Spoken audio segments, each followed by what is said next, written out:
Miss Bhutto, can you describe what happened when you last saw your father? Well, when I last saw my father, they weren't telling us that it would be our last meeting. In fact, they had asked both my mother and myself to come, so naturally our suspicions were aroused. So we asked them, well, is this the last meeting? And they said, well, it could be, it couldn't be.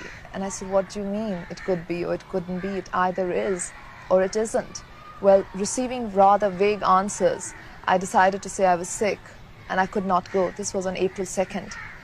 And they sent the jail doctor who checked me up. And he went away. He said she's got an upset tummy, which I did have. And so we started to feel a bit better because we said that it couldn't be true. Maybe we were getting nervous, jumpy. And otherwise they would have taken us. They don't care about our health. They never have in the past. So the next day they came again, though. And they said, you have to come for your last meeting. They didn't say it was the last meeting. They said, both of you come because you're better now, aren't you? The doctor gave you some tablets. So I said, yes. But we got a message across to my lawyers in the meantime. Before the doctor had come, I said, they're calling us for our last meeting. So what happened when you went to the prison? They weren't telling us there either. And we weren't sure. We were so confused till we got to the death cell. And my father said, so both of you have come together? And we said, yes. And he said, this means it's the last meeting. And both of us started to speak and then paused. And he said, well, it is. So we said, they're not telling us. He summoned the jail superintendent and said, I have a right to know. The jail superintendent prevocated, but the force of my father's personality was such that finally he said that, yes, sir, it is. I was standing behind the jail superintendent because in front of the cell, there was only place for one person really to sit. Two could sit uncomfortably. He was behind the bars on the other side. So he said, I see. Good. And what time? And the jail superintendent said 4:30. He said, I hope I can have more time with my family. So he said, no, sir, it's still half an hour. So he said, that's, contrary to the jail regulations. I know there's no such thing as a jail manual, but if this is my last meeting, I insist on having at least an hour.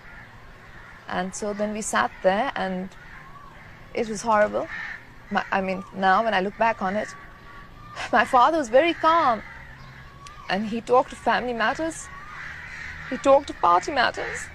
And I keep seeing his face.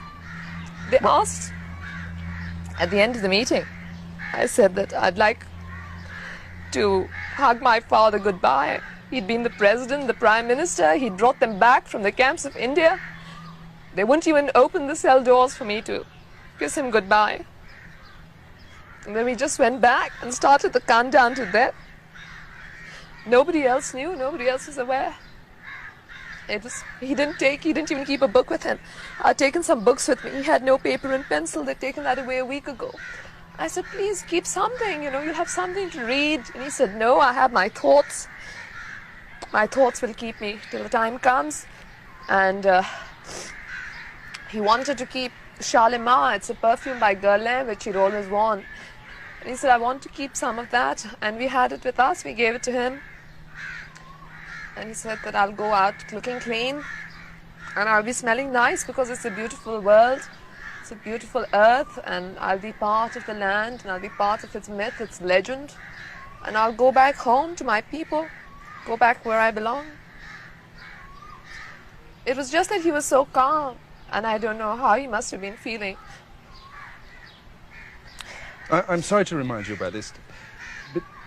Did he or you really believe that the sentence was going to be carried out? Yes, I did. Because my father had been preparing me for 2 years.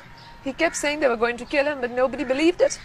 They were all taken in by the judicial facade. And he kept saying, but you don't understand. I have been deceived by General Zia-ul-Haq. I know the kind of man he is. I wouldn't have appointed him Chief of Army Staff if I had known. I know the kind of deception he weaves. I can see it. I can recognize it. And then about 3 weeks or 4 weeks before the assassination, I was in his death cell. I was saying, no, it's not going to happen. And he said, well, he smiled and he said, when have I ever been wrong? And he recounted to me each phase of the trial. And then I just burst out crying and I said, oh, and he said, don't be upset. At least I'll be free. What was his last word? What was his last message to you? His last words, where he said goodbye to us at the death cell, what I remember was, this is goodbye until the final meeting. And those were the last words he spoke to either my mother or myself.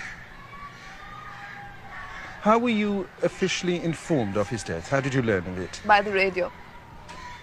The next morning, the staff came in. They wanted to find out about food. Who could think of food at a time like that? We said no food. They must have assassinated chairman, and they broke down and started crying because we hadn't even told them about it.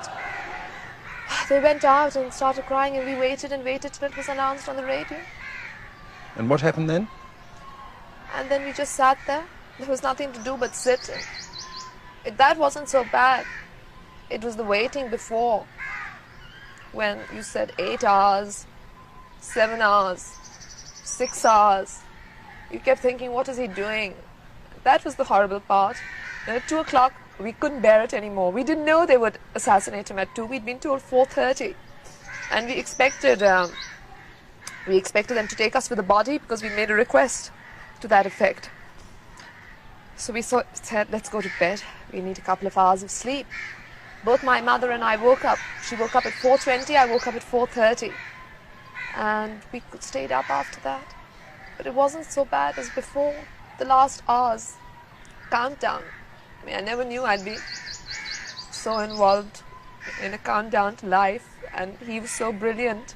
He had so much vision. He talked so beautifully. When he would talk, it would be like poetry. And I just couldn't believe that you can just snuffing out brilliance. It's unbelievable.